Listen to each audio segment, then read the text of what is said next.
Welcome back to another episode, folks. Lots going on as spring really ramps up these beautiful days. Things starting to grow. Got the first caterpillar tunnel up. We've received our new 2 flocks of hens, and the cows have gone out on pasture, bale grazing today.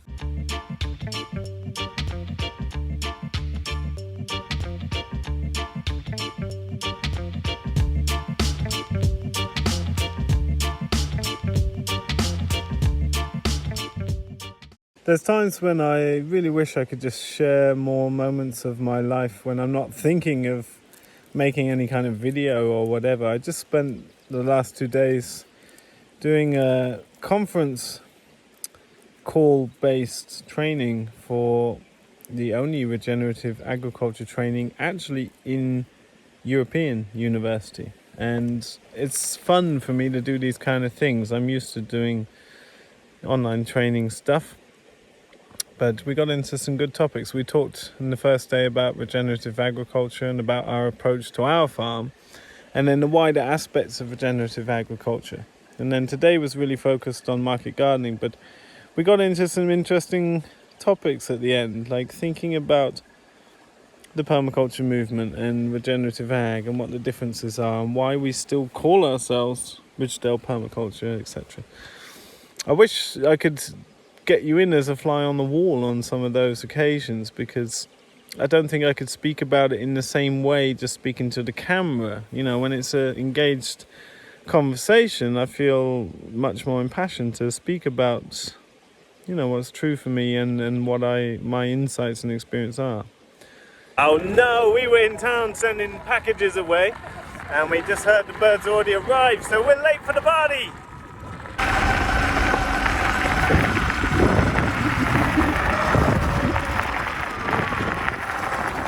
Okay, look, birds are coming in. Alright, we got here too late. The process is almost done, but you can see how this process works in older videos. I think we've made full videos of bringing birds in every year. We've done that. I was just speaking to the man that we buy our hens from. He's one of the, well, he's like the smallest commercial producer left in Sweden, doing about 250,000 birds a year. Next step up is, you know, in the order of millions. But he actually had a break-in, so he wasn't sure if he'd be able to deliver to us. But I was asking him about it, and he thinks, like, one thing I was thinking is because of the sort of corona crisis, a lot of people have become more interested in growing their own vegetables, having their own chickens or whatever. But he thinks it's just people targeting farms that have pigs or sheep or chickens, and they're basically raising them up, selling them on Blocket, which is like an online shopping store here in Sweden. He said it's the actual 5th time that he's had break-ins to his sheds and barns, so they've put up some much better security now.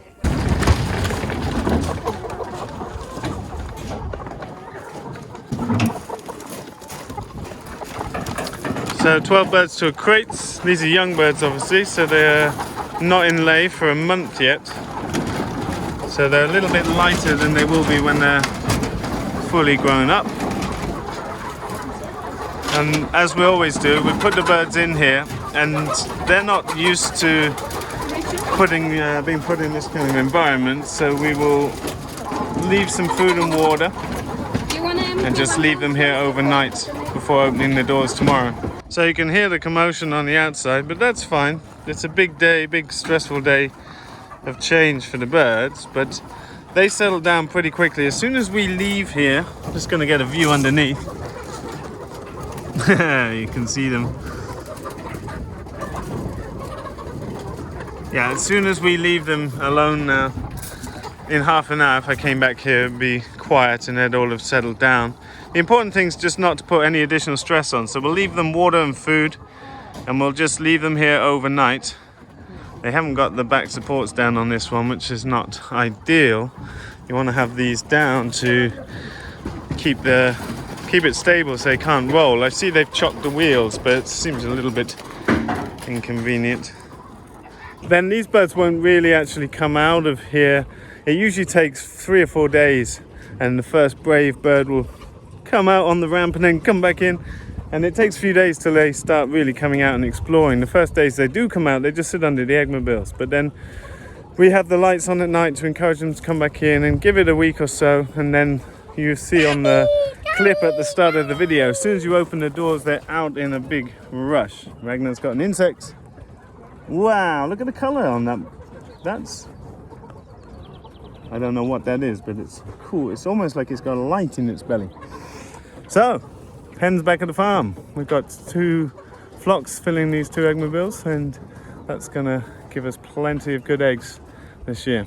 Little details of these crates that are cool is this is how you're filling when you collect the birds, or you're taking off the floor. Now this position here is if you take them from cages and inside. Yeah. And inside and outside. It's nice. It doesn't have any fix. So obviously the birds can't get back out. And then obviously you've got a lid on the top if you're working off the ground. But that's nice compared to our crates, which have a clunky locking mechanism that's just unnecessary. These are actually nicer. Where do they come from? Are they from Sweden? Or? No, Poland. Poland. There you go. Now it's Dutch. Okay. So, it won't be long till they're naturally roosting, all of them on their roosts. You can see, some of them already got the hang of it. It's important that you have this mesh, this 40 by 40 millimeter mesh. It's perfect for supporting their feet adequately. They've never walked on a mesh before, but you can see they're comfy walking on this. And you don't want any smaller than this, or it won't let the manure drop through. So we're going to put in some food and water now and just leave these girls alone because we don't want any more stress than necessary. It's going to be 3-4 weeks until they start the first laying, and then the egg numbers will ramp up steadily for the next few weeks after that. So they've got plenty of time to adjust and get settled in at the farm. Look who's here. Mama's got 2 babies.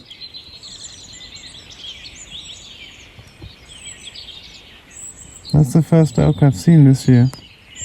See a lot in the autumn, but they're just pretty curious. The young ones are jumpy, but the mama's curious. She actually headed back towards me.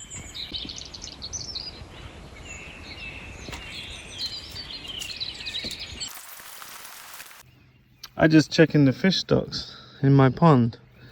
See if these fish are surviving the winter. This fish has grown pretty good. I'm gonna get him back in.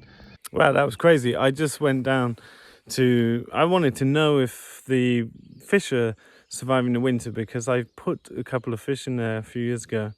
And I also rescued a few that were dying in the streams during the great drought. If you look back at videos a couple of summers ago, you'll see even the stream that normally flows year round regardless dried up, and there were dying fish in the little pools there. Now that fish definitely has grown because whichever one it was bigger than any I put in there, and literally took that lure about 3 seconds after the first cast.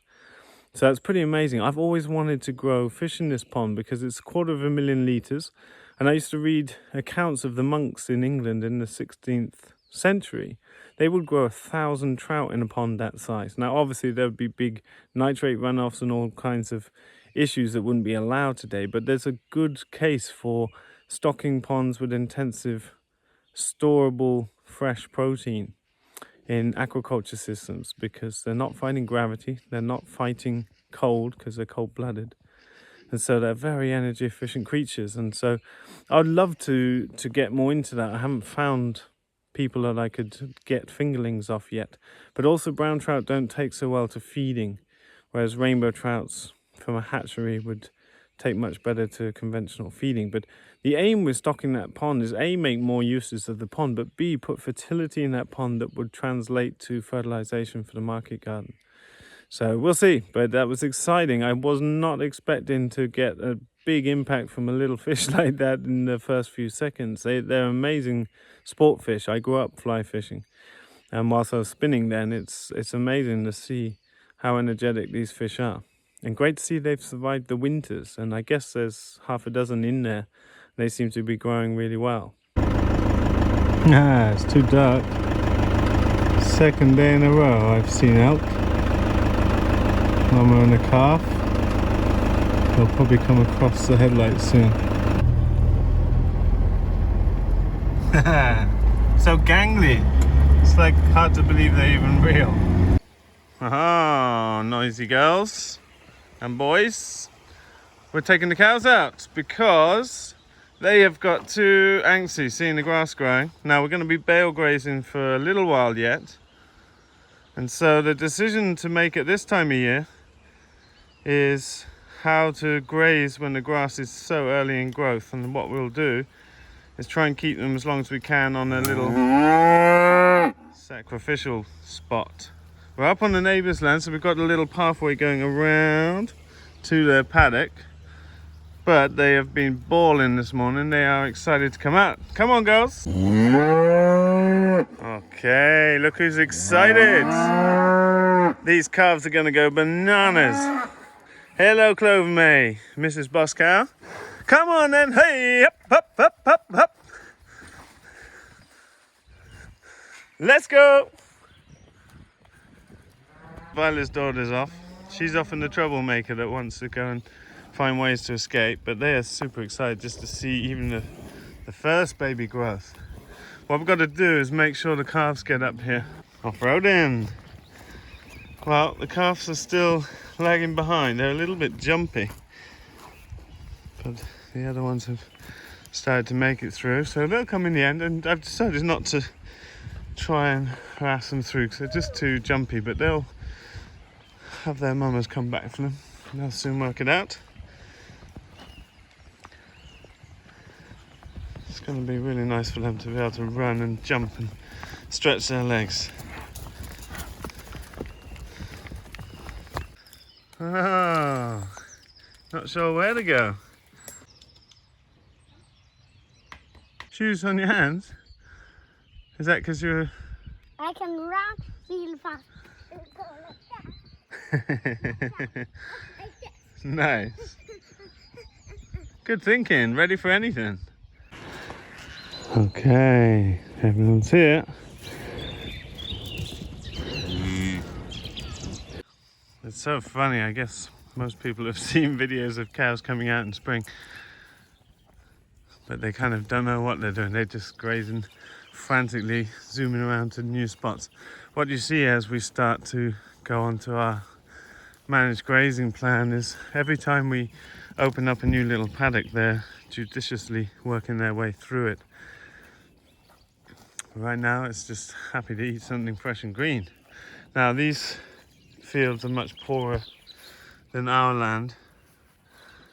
Just to get a sense of scale under the bull here, the grass has only just started growing. You can see some cleavers and different flowers and grasses. So there's no way of stopping them taking them. They will graze them down. And so ultimately we're knocking this patch of land back a bit. And that's the way it's got to be. Like, the decision was based around not wanting to keep them in the forest when they're bawling, because they can see grass is growing. They know they want to be outside. This is going to be great for these calves to run and get their muscles built up now. And they will transition off silage, so there's not enough grass to support these cows even for a day, but we've got 2 bales in here. For this many cows, that's probably 8 days of grazing. And so we might just work our way slowly down this section of the neighbour's land. If you remember from previous videos, we've got a big paddock over here, small paddock, and then a big paddock up to their house. So we want to try and zip through that quickly, but not really until, you know, grass has just started growing. It's another month now until we will see, you know, really good stands of grass. So we'll make decisions as we go. We haven't made our grazing plan yet, but we don't really need it because we're bale grazing. And we know we're going to impact this land, but better to impact this land than our land, because our land is in much better heart. So if we can get a good ground cover going on over there, especially because we've got poultry with the layers and broilers, I think that's a better way to manage it.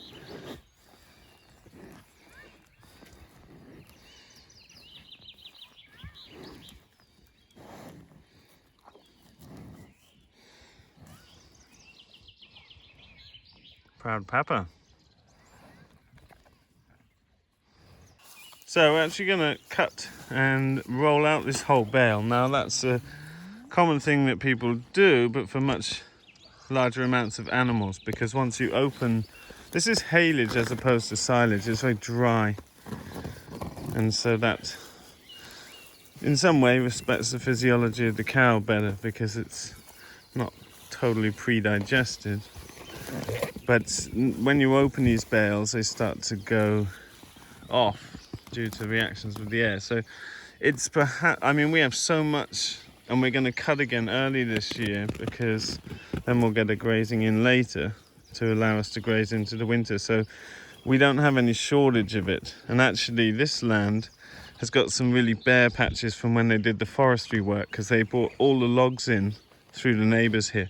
So it wouldn't actually be a bad idea to have some of this laying out on his track to help cover and seed it. So we'll see. It's not something we've ever done due to animal numbers, except when we had 50 sheep as well as the cows, and then we've done it because they'll eat through it much quicker. But we'll roll it out and see what we think.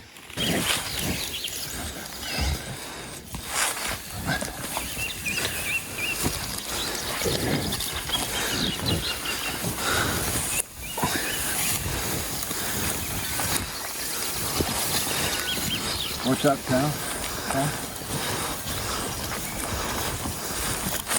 Gravity. It's always on. I know what you're gonna do. You're just hungry for anything green, aren't you? Okay, Ragnar's so excited about insects, he said, let's put up a caterpillar tunnel. But I think he's got the wrong idea. So we're putting up the little brackets. Everything in the hardware is still in position from last year. The little eyelets here that hold the rope. Just gonna overlay the plastic equal over on each end, and then we will lift it over. It's not too windy today, a little bit of wind. And then we'll get the ropes, show them how that works. That looks pretty good. Okay, so we just pull the plastic over. Now we get the ends tucked in. Split ends and pull. We need to get a tension along the whole long line.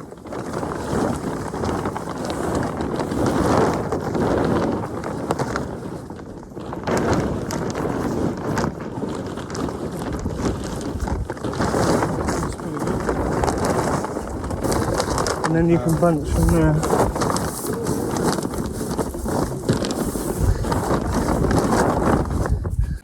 Ragnar, do you think we're going to get caterpillars in the caterpillar tunnel? Yeah. That's not good! No, they're gonna creep under. They're going to creep under and eat all our crops. Oh no, did you think it was called a caterpillar tunnel because it is a place to grow caterpillars? It's called a caterpillar tunnel because now we're going to put this rope over to hold the plastic down, and it makes it like a caterpillar shape. You'll see once we're done, it's going to look like an almighty caterpillar.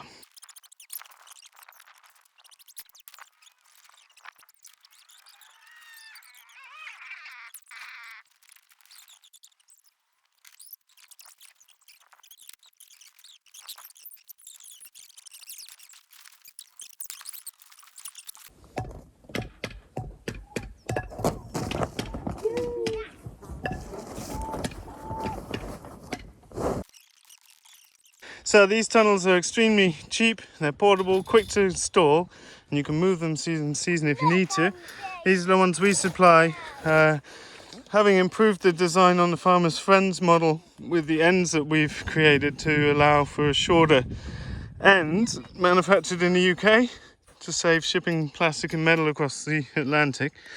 We're not actually able to sell these right now because of the crisis. They've got a backlog, but they'll be available again soon. So very easy to put on the plastic. Once the frames are up, we leave our frames all year, take the irrigation and plastic off. But you can do this with 2 people, the entire setup in probably an hour, 20 minutes. A couple of hours for a 40, 50 meter one. But it helps to have more people, like to have 4 people to get the plastic on, especially if there's little gusts of wind, really helps. So a daily chore now is lifting up the plastic, and that's what these little pieces are for. these twist around inside to let you take the plastic down. And that's why the carabiners at the bottom are important. They hold the rope away from the metal that allows space for the plastic to go down. So first one up, 2 more to go up, but that instantly gives us 8, 12 or 16 beds on the plastic.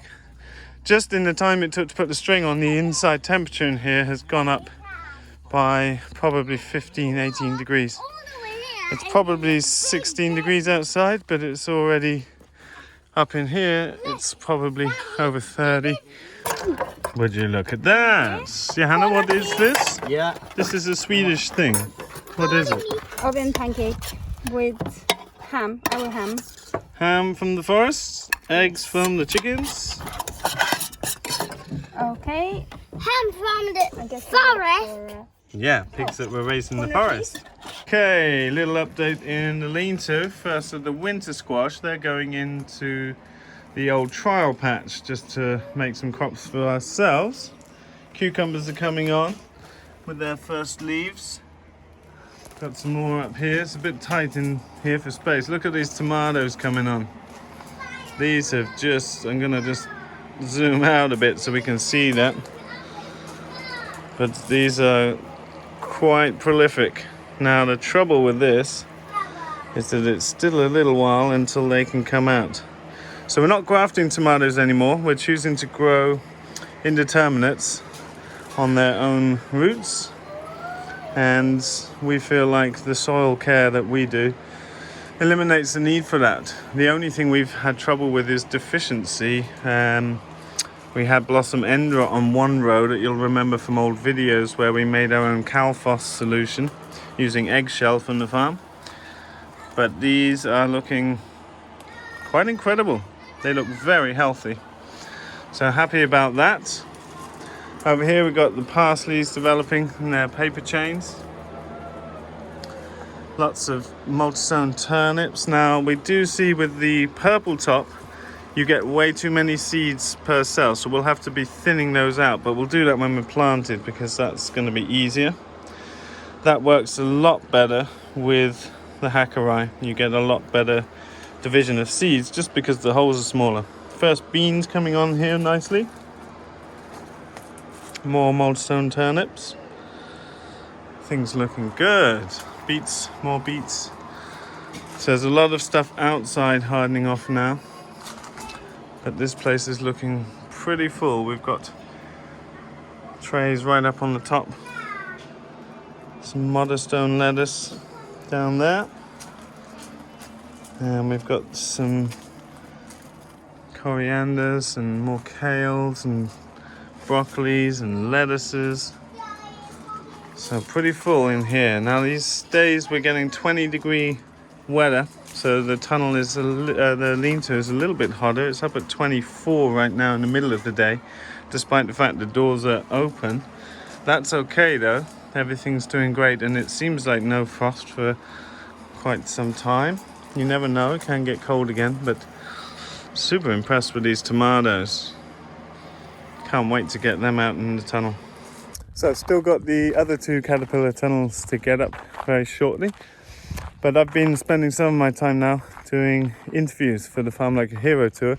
We kicked that off with Cathal Mooney from Heatherhill Farm over in Donegal in Ireland yesterday.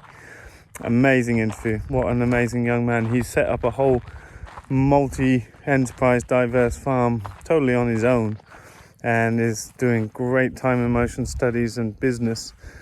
He's got his head around the whole thing, and he's really optimized his workflows and fully automated his 2 Ridgedale eggmobiles, and he shows you in detail in the interview how to do that, including schematics of all the wiring and where to get the pieces. Great solution, and I'm really excited about the tour. This morning I spoke to my dear friend Marco over at Terra, who we made a video of back in August 2017, talking about how their business is growing and how they are responding to the coronavirus situation that's affecting all producers around Europe at the moment, as well as further afield.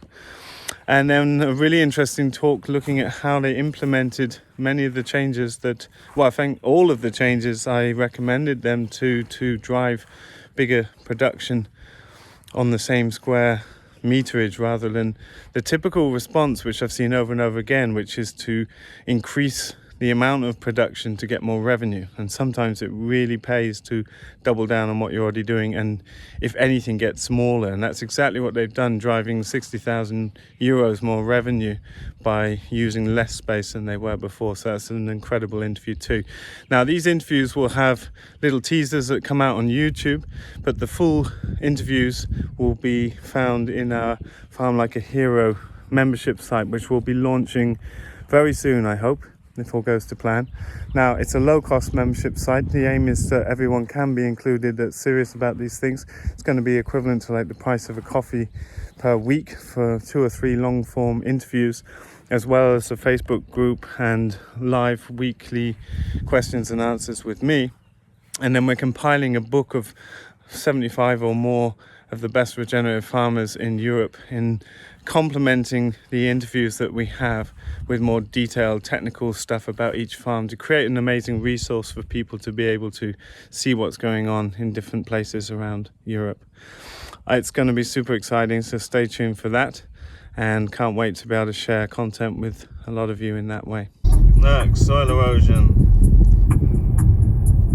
1 millimeter of topsoil, 10 tons per hectare. Look at this.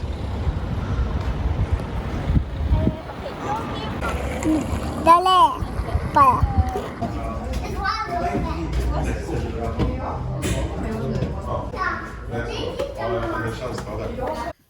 Look, that's some of they are hatching. They're getting there. They're nearly hatching. So we're just out looking up in nut fields, and the grass is just growing over the remaining thatch, and the nut trees are just coming. This is a pecan, but I hear a rumble. That means Christian's coming with the eggmobile. How could he be so strong, Daddy? He's so strong because he eats lots of good food. He works hard. Look, and they're going up into Nutfield. Okay, here we are. Right up at the top of Nutfields. Perfect. So, first day on grass. They've just arrived, but we opened the door because they were seemingly piled up against it a bit. They're a bit scared after the move. And so they usually don't venture out for some time, but we'll put up a fence. They're not going to go far anyway. They'll just sit underneath the eggmobile the first times they come out. But we felt to give them the option, may as well open it up for the last hours of daylight. Why can we not put a fence up? We will put the fence up. You're going to pick eggs soon. Saku's going to chase chickens again soon. That's her favourite thing. Okay, yeah, let's get a fence up right now. Catch her outside and she only my friend. They're all the same age. They're only 16 weeks old, so 4 months. So it'll be another few weeks till the first little teeny fairy eggs come. But they're looking in wonderful shape. Are they only tiny eggs they lay? In the very beginning, and then they get bigger, don't they? Yeah. Takes a little while because it's quite a miraculous thing to just be able to lay an egg suddenly. Amazing birds. They can lay tiny eggs now. Soon, not yet they won't. But we'll get them used to being in the eggmobile and being on pasture, and soon we'll have great eggs. I think we can catch them. No, let's not catch them. We don't want to stress them. We want them to settle into their new house. Look, they look very happy. I'm glad we got them out today. Asked about, do we get quicker grass growth? I hope you'll see this here. You can see the birch trees are just coming into leaf, and you can see the green on our land compared to here. Now, grass is growing, but there's a lot of thatch, and it's just a lot less poor growth. It's the same for all the fields here. I hope you can make out the flush. We've really got a nice, strong start over there. Maybe you see it better there, the green flush. Wonderful.